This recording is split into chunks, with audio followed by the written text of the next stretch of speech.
첫 마음을 지키라라는 말씀으로 주제로 제목으로 오늘 귀한 말씀을 함께 나누고자 합니다.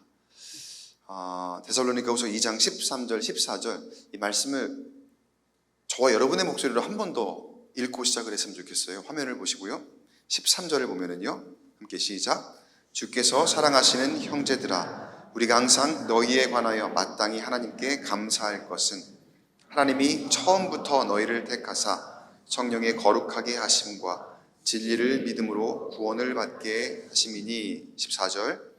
이를 위하여 우리의 복음으로 너희를 부르사 우리 주 예수 그리스도의 영광을 얻게 하려 하심이니라. 아멘. 방금 읽은 본문 말씀에서 사도 바울이 데살로니가 교회를 향해 강조하는 것이 무엇인지를 말해주고 있습니다. 13절에 진리를 믿음으로 구원을 받게 하십니다. 진리라는 얘기가 나왔어요. 그리고 14절에 우리의 복음으로 너희를 부르사, 복음이란 말이 나왔습니다. 여러분에게 한번 질문을 드려보겠습니다. 여러분이 믿고 계시는 진리는 무엇입니까? 두 번째, 여러분이 알고 계시는 복음은 무엇입니까?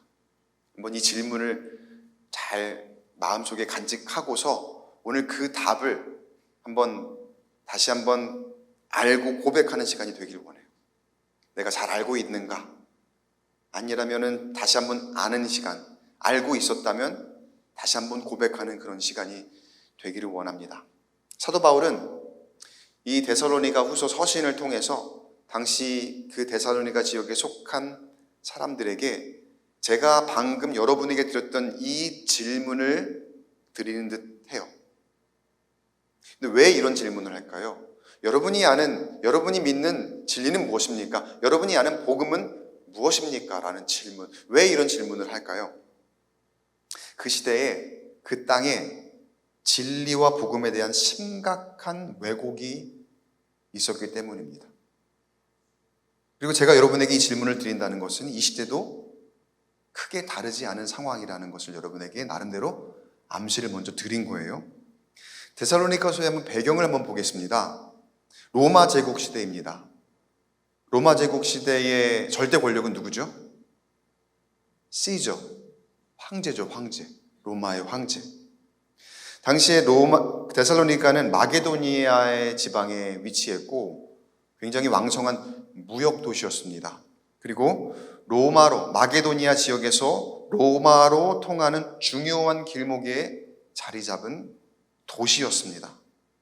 사도 바울은 일전에 마게도니아로 건너가서 빌립보에서 데살로니가를 지나 선교 여행을 했던 적이 있었고요. 그런 지방의 무역 도시다 보니까 외부의 문화가 유입되기에 매우 용이한 조건을 갖추었습니다. 이 데살로니가라고 하는 이 도시가요. 그렇다 보니까 자연스럽게 이방 종교의 관습 그리고 문화 이런 것들이 막 혼재하게 됩니다. 그리고 그 가운데는 온갖 이단 종교가 섞여 있어요. 그리고 그 가운데에는 마게도니아 원주민의 토착신앙과 그로 인해서 형성된 종교가 있는가 하면 외부에서 유입된 수많은 이방 종교, 이거를 다른 말로 이단이라고도 합니다. 그냥 외부인 이방 종교는 이단이라고 보통 그때는 이야기를 하거든요. 그러니까 그런 이단 종교가 많이 있었어요. 그리고 결정적으로 당시 로마 제국에서 아까 제가 절대 권력이 누구라 그랬죠? 황제라 그랬죠. 시저라 그랬죠. 황제. 당시 사람들이 신격화하여 숭배하던 대상이 바로 그 로마 황제였어요. 그러니까 데살로니가 지역에도 이 당시에 이제 문헌을 보면은 그 시저 아우구스투스의 스태츄도 거기에 딱 있었고 사람들이 황제를 단순 우리를 통치하는 어떤 권력을 넘어서서 신을 숭배하듯이 황제를 경배하고 예배 행위를 하던 그런 문화가 그 당시에 있었다라는 것을 우리가 알 수가 있다는 거예요. 그러니까 그때 그들이 섬기는 황제는 곧 아버지입니다. 아버지. The Father. 우리에게는 아버지가 누구시죠? 하나님이시잖아요. 우리의 신앙으로, 우리의 믿음으로는 우리 아버지는 하나님이시잖아요. 그렇다면 그들의 복음은 무엇일까요? The Gospel. 그들의 복음이라는 의미가 무슨 의미입니까? 기쁜 소식이라는 뜻이죠. 기쁜 소식. 근데 그들의 복음, 그들의 기쁜 소식은 무엇일까요? 로마가 승리하는 거예요. 로마가 더 많은 지역을 정복하는 거. 그래서 황제가 오늘도 승리했다라고 하면은 와, 기쁜 소식이다. 와, 더 가스펠이구나. 그러면서 온 그 지방에 있는 백성들이 함께 환호하고 기뻐하고, 오늘도 황제가 승리해서 제국의 영토가 확장되었다라고 하는 그런 소식이 들리면 이것만큼 기쁜 소식이 있을까? 이게 가장 기쁜 소식이야라고 여기던 그때의 이 상황이 바로 이 데살로니가 지역의 똑같은 그런 상황이라는 거죠. 그렇다면 교회와 그리스도인들은 어땠을까요? 그 데살로니가 지역에 교회가 있었고 그리고 그리스도인들이 있어요. 그들은 어땠을까요? 당연히 그런 이단 종교를 거부했겠죠. 그 이단 종교 안에는 황제의 숭배도 포함이 됩니다. 거부를 했겠죠. 여러분, 삼위일체 하나님이 아닌 어떤 다른 대상을 신격화하고 숭배하는 것은 분명히 이단입니다. 맞습니까?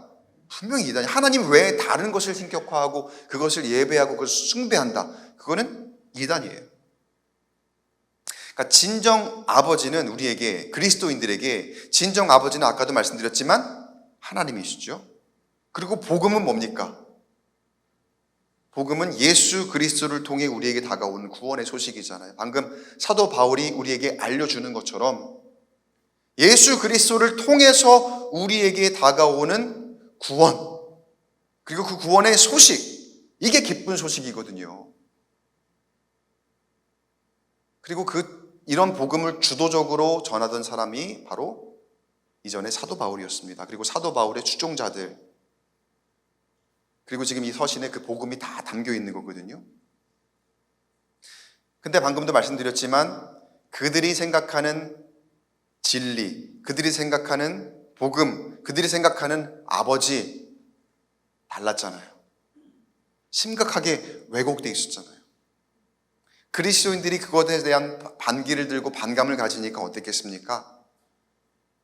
사도 바울을 미워했고 사도 바울의 추종자들을 미워했고 그리고 그들의 복음을 향해서 굉장한 경계심을 가지고 있었으며 실제로 사료들을 보면 상당한 핍박과 박해가 있었던 것으로 알려집니다. 이게 무슨 꼴입니까? 그러니까 가짜가 진짜를 억누르고 사람들이 가짜가 진짜인 것처럼 믿도록 위협하고 유혹하고 있는 셈이죠. 그리고 사람들은 그 위협과 유혹에 굴복하거나 넘어가서 황제를 막 숭배하면서 이게 진리야, 이게 우리 아버지야, 그리고 이게 복음이야 라고 여기고 있었더라는 거예요. 근데 여러분 가만 보면 세상이 이처럼 그럴듯하게 진리를 왜곡합니다. 그리고 복음을 왜곡합니다. 지금 우리가 살고 있는 시대도 마찬가지예요. 세상의 가치들이 참된 진리, 진짜 진리를 대체할 수 있다라고 우리에게 말을 합니다. 그리고 그 안에 평안이 있는 것처럼, 그 안에 진짜 행복이 있는 것처럼 우리에게 달콤하게 유혹을 해오죠. 그래서 그 성공이 복음이야. 그렇게 성공해야 우리가 기쁜 소식이라고 할 수 있어 라고 말을 하는가 하면 물질과 성공을 가져다주는 그 대상만이 우리의 참 숭배의 대상이야 라고 우리를 유혹하기도 합니다. 그래서 너무나도 쉽게 우리 입에서 SK 하이닉스나 테슬라나 엔비디아 이런 데가 복음이고, 그리고 일론 머스크나 아니면 젠슨 황 같은 사람이 거의 숭배 대상이 되기도 합니다. 실제로 일어나고 있는 일입니다. 우리는 웃기는 일이라고 하겠죠. 에이, 어떻게 그런 일이 있을 수가 있어요. 웃기는 일인데 사실 웃기지 않습니다. 왜냐하면 실제로 이런 일들이 일어나고 있기 때문에. 세상이 말하는 복음이 무엇입니까? 세상이 말하는 기쁜 소식이 지금 어떻게 흘러가고 있습니까? 주가가 오르는 것이 그 어느 것보다 복음이에요. 집값이 오르는 것이 그 어느 것보다 복음이라 말하지 않습니까?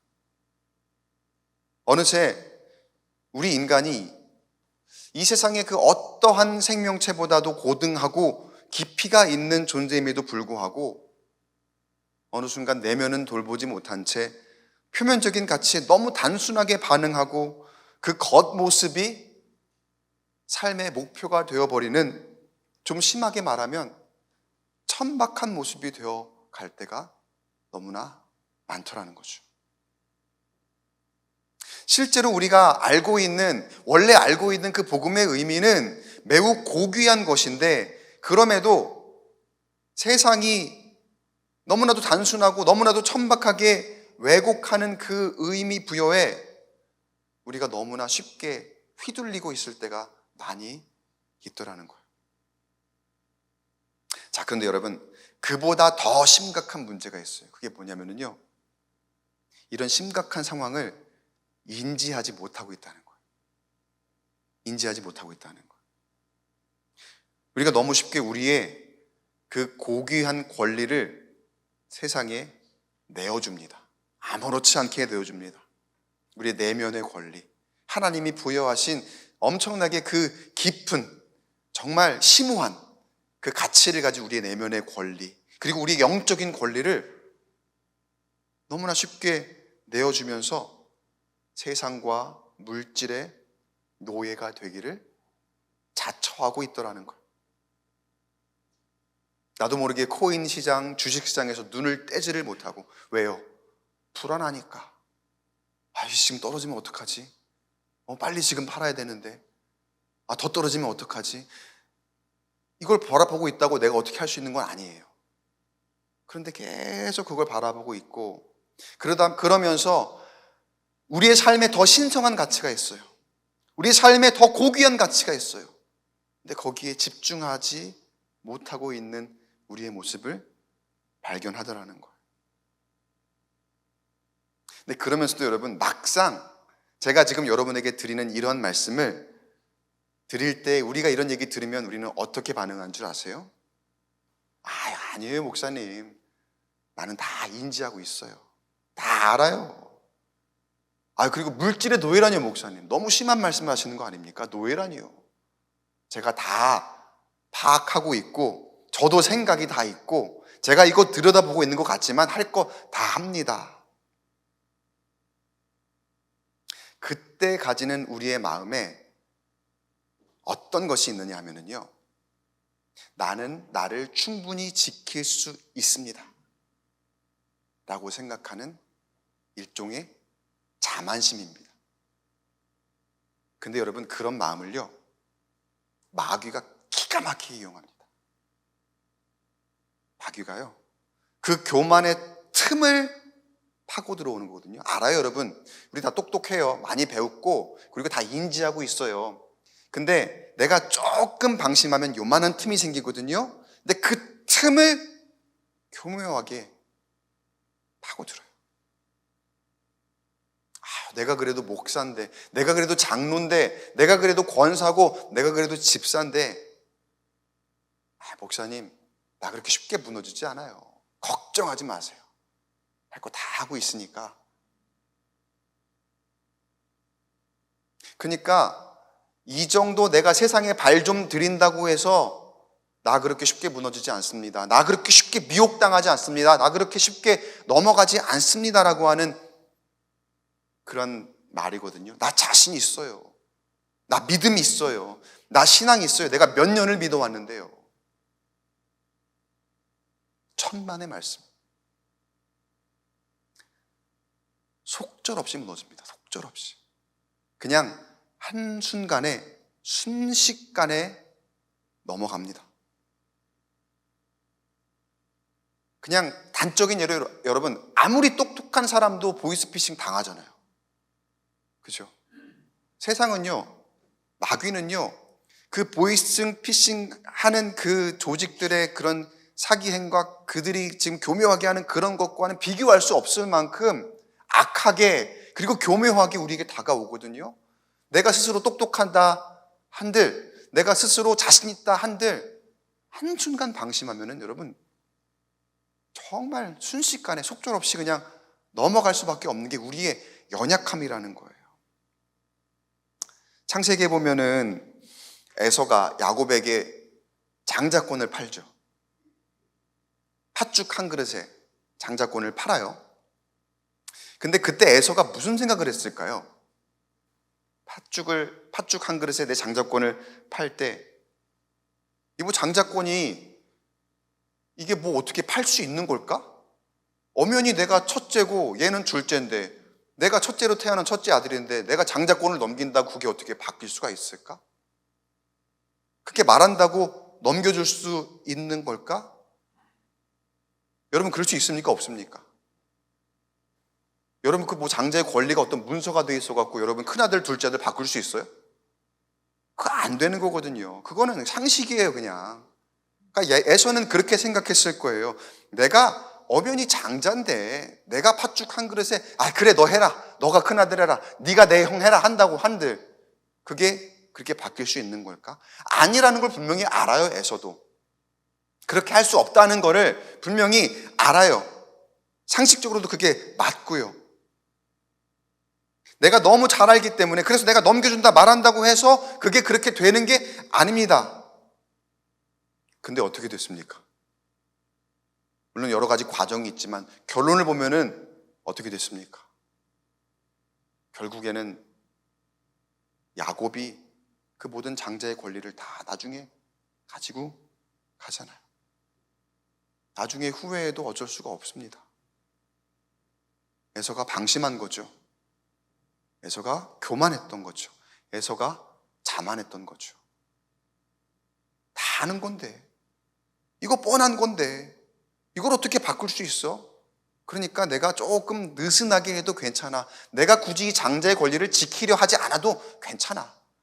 지금 당장 배가 고파 죽겠는데 그 당시에 그 허기에 팥죽 한 그릇의 장자권을 너무나 쉽게 말로든 무엇이로든 넘겨버리는 그 가벼움, 하나님이 그것을 보신 거예요. 여러분, 내가 스스로 분별할 수 있는 사람이라고 자신하는 건 여러분 진짜 위험한 생각입니다. 그럼 어떻게 해야 할까요? 다시 처음으로. 여러분, 누구나 처음이 있잖아요. 처음 믿었을 때 우리의 열정이 있고, 처음 믿었을 때에 우리의 갈급함이 있고, 처음 믿었을 때에 그 하나님 앞에 아버지의 말씀에 그 궁금증, 내가 그 자리에 꼭 가야 되겠다라고 하는 그 내 마음가짐, 그리고 복음을 내가 받아들였을 때 예수님으로 인해서, 그 예수님의 사랑으로 인해서, 은혜로 인해서 날마다 울며 살았던 그 감사와 감격. 누구나 그럴 때가 있을 거예요. 근데 지금 우리의 상태가 어떻습니까? 내가 그때 한번 받은 은혜라고 지금도 그 은혜를 가지고 있습니까? 그렇다고 생각해요. 그리고 그 은혜로 나를 스스로 지킬 수 있다고 생각하지만 그렇지 않더라는 거예요. 다시 처음으로, 다시 복음으로, 그리고 다시 진리로 돌이켜야 된다는 거예요. 그리고 이런 작업은 어떤 특정한 한 순간에만 필요한 것이 아닙니다. 사실 이건 매일매일 이루어져야 되는 거예요. 매일매일, 그래 오늘도 다시 처음으로, 오늘도 다시 그 기본으로, 그 back to the basic이란 말이죠. 다시 처음으로, 다시 복음으로, 내가 처음 들었던 그 복음으로, 다시 진리로. 진리가 무엇인지 매일매일 탐구하는 것. 여러분, 매일의 예배, 그리고 매일의 기도, 매일의 말씀과 묵상. 근데 여러분 참 안타깝게도 들어야 할 말은 꼭 나 없을 때 하더라고요, 보니까. 여기 계신 분들은 예배를 잘 드리고 계시는 거잖아요. 그러니까 사실 안 계시는 분들이 더 많이 들어야 될 그런 이 말씀이거든요. 왜냐하면은 이 말씀을 들으면서 더 나는 단단해지고 그래도 미혹당하지 않을 만한 그런 여지가 있는데, 안타깝게도 꼭 더 들어야 되는 분들이 자리에 없는 그런 경우가 너무나 많아서 저도 속상하고 또 하나님도 마음이 굉장히 아프실 것 같아요. 가만 보세요, 여러분. 도서관에 가면은 꼭 오는 사람이 그 자리에 앉아 있어요. 읽는 사람이 또 읽고 또 읽고 쓰고 또 쓰고 그러죠. 피트니스 가면 어떻습니까? 이미 근육질에 이미 몸매가 갖추어진 사람들이 더 열심히 운동을 하고, 운동이 필요한 사람들은 아예 오지를 않고. 나는 어떤 사람일까? 영적으로 나는 어느 정도 근육을 갖추고 있나? 어느 정도 잘 가꾸고 있는가? 이렇게 한번 생각을 해보세요, 여러분. 학생이 수업 안 빠지고 매일매일 출석하는 심리, 여러분은 어떠셨어요? 그러니까 성실하게 착실하게 살아야지, 그렇게 교육을 받았으니까 라는 그런 마음, 기본도 있겠지만, 나 없을 때 혹시 시험에 나오는 얘기 할까 봐, 나 없을 때 혹시 시험에 나오는 거 가르쳐 줄까 봐, 그러니까 여러분 그 자리에 꼭 있어야 되는 거예요. 여러분 이런 마음으로 꼭 예배 나오시기 바랍니다. 이런 마음으로 여러분 매일의 기도의 자리에 나오시기 바라요. 그런 마음으로 여러분의 매일의 영성 생활에 말씀과 묵상을 행해 보시기 바랍니다. 그 가운데 하나님께서 분명히 정답을 주실 줄 믿습니다. 다시 기초로, 다시 복음으로 날마다 하나님 앞에 매일매일의 묵상을 통해서 나아갈 때에 하나님 분명히 어느 한 딱 순간에가 아니라도 내가 축적되어 온 나의 영성 안에, 돌아보니 이게 정답이었구나, 하나님이 나에게 말씀하시는 게 이런 거였구나라는 것을 반드시 여러분에게 말씀해 주실 줄 믿습니다. 우리 여러분 처음에 정말 얼마나 뜨거웠습니까? 아니에요? 맞을 거예요. 그렇다고 해주세요. 분명히 여러분 처음에 뜨거웠을 거예요. 엄청나게 막 딜 정도로 뜨겁고, 얼마나 그 모든 순간이 처음에 감사했습니까? 네? 얼마나 감사했어요. 나를 구원하신 그 기쁜 소식과 그 선한 능력에 감격하면서 얼마나 내가 예배를 사모했고, 주일 예배뿐만 아니라 수요 예배, 금요일 기도회, 그리고 새벽 기도까지도 정말 절박한 심정을 가지고 하나님 앞에 더 알기를 원한다는 그런 마음으로, 기대하는 마음으로 나왔습니까? 근데 그 뜨거웠던 처음의 모습이 얼마나 금방 식을 수 있는지 저 코로나 겪으면서 정말 실감했어요. 저 스스로도 나도 이럴 수 있구나, 또는 다른 어떤 권사님이나 다른 분들을 보면서도 이분도 이럴 수 있구나. 여러분 스스로도 깜짝 놀라지 않았습니까? 코로나라고 하는 그 별것 아닌 것 같았는데 그 시기에 내 그 열정이 그렇게 식을 수 있었다는 것에 너무나 놀랐어요.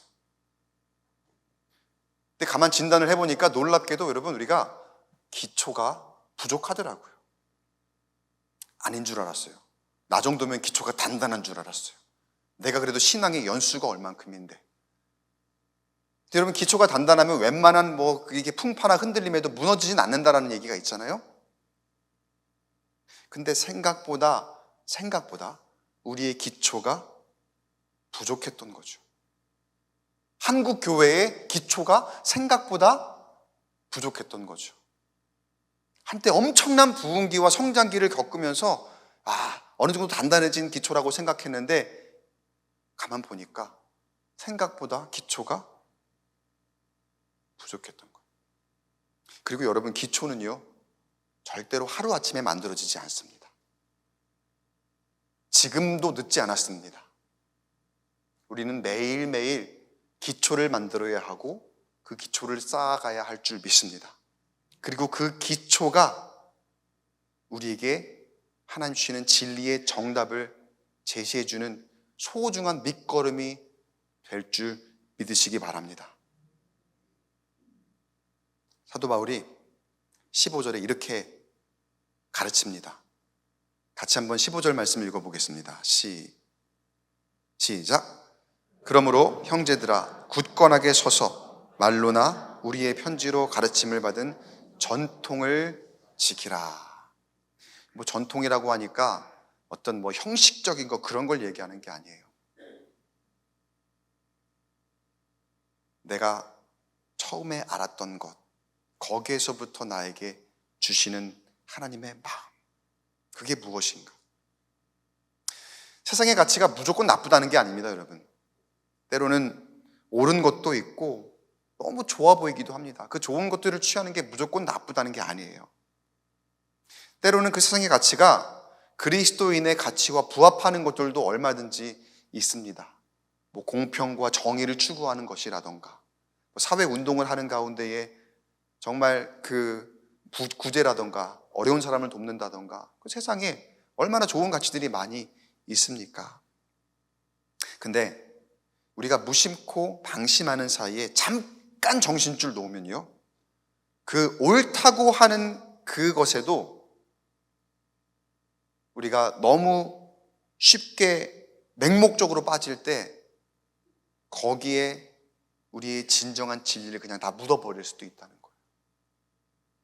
처음에는 예수님의 가치로 시작한 어떤 사회운동이나 좋은 일들이 점점 그냥 세상의 일이 되어버리고 예수님은 온데간데 없어지고 나의 의가 드러나는 그런 일이 되어버리기도 하는 그런 모습들을 정말 심심치 않게 보거든요. 여러분, 전통은요 단순히 옛 것이 아닙니다. 전통은 제가 이 사전적 의미를 보니까 이렇게 되어 있어요. 어떤 집단이나 공동체에서 지난 시대에 이미 이루어져 계통을 이루며 전하여 내려오는 사상, 관습, 행동 등의 양식. 근데 여러분, 우리 안의 전통에 절대로 빠지지 말아야 할 핵심이 하나 있다면 그게 무엇일까요? 바로 처음과 나중 되시는 예수 그리스도. 아무리 내가 전통을 지키고 아무리 내가 옛 것을 소중하게 여기면서 그것대로 행해 온다고 하더라도 그 안에 처음과 나중 되시는 진리 되시는 예수 그리스도와 그 복음의 가치가 실종되어 있다면 여러분, 그것은 결국에 우리와 우리의 공동체와 우리의 영을 망하게 하는, 겉으로는 번지르르 할지 모르지만 실제로는 우리가 절망으로 갈 수밖에 없게 만드는 그러한 좋지 않은 재료가 될 수밖에 없다는 거예요. 예수님의 말씀, 그리고 예수님께서 행하신 일, 이것이 우리의 전통의 기초와 근거가 되어야 하고, 사실 여러분, 예수님의 말씀과 행하신 일의 근본은 또 무엇입니까? 하나님의 말씀이죠. 예수님은 그 어느 것 하나 하나님 말씀대로 행하지 않은 것이 없어요. 다 하나님의 말씀 안에 있다는 거예요. 예수님의 말씀과 행하신 그 일을 통해서 우리가 그 복음을 전해 듣게 되었습니다. 그리고 그 시작과 진리는, 그리고 그 진리를 통해 우리에게 전해오는 전통의 핵심은 절대로 변하지 않음을 여러분 기억하시기 바랍니다. 하나님이 아버지이시고 예수님이 독생자 아들이시며 그리스도이시라는 것. 무슨 일이 있어도 여러분, 우리 교회와 우리 인생의 예배가 이 진리를 굳게 붙들고 그 기초에 근거하여 앞으로도 좋은 전통을 만들어 갈 수 있기를 축복합니다. 그래서 여러분, 실천적으로 말씀을 제가 좀 권면을 드리자면 모일 때마다 여러분 꼭 기도하세요. 모일 때마다 편의대로 여러분 예배, 기도 그냥 빼버리지 마시고 교회 모임은요 예수님이 항상 있어야 돼요.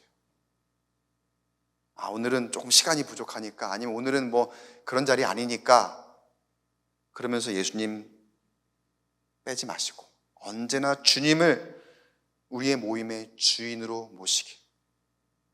거기서 예수님이 빠졌을 때 우리가 방심하는 거거든요. 거기서 예수님이 빠질 때 우리가 교회 모임임을 빙자한 타락하는 길로 갈 수가 있거든요. 그거를 마귀가 노리고 있다니까요. 여러분, 우리의 전통의 핵심은 변하지 않습니다. 무조건 예수님입니다. 믿으십니까? 무조건 예수님. 바라기는 언제나 주님을 여러분의 모임의 주인으로 모셔서 실수하지 마시고, 그로 인해 날마다 기쁜 소식으로 우리와 함께 하시는 그 주님으로 인해서 우리 삶에, 여러분의 가정에, 여러분의 일터와 우리 교회 안에 늘 기쁨과 감사가 충만한 우리 인생길 되기를 주님의 이름으로 간절히 축원합니다.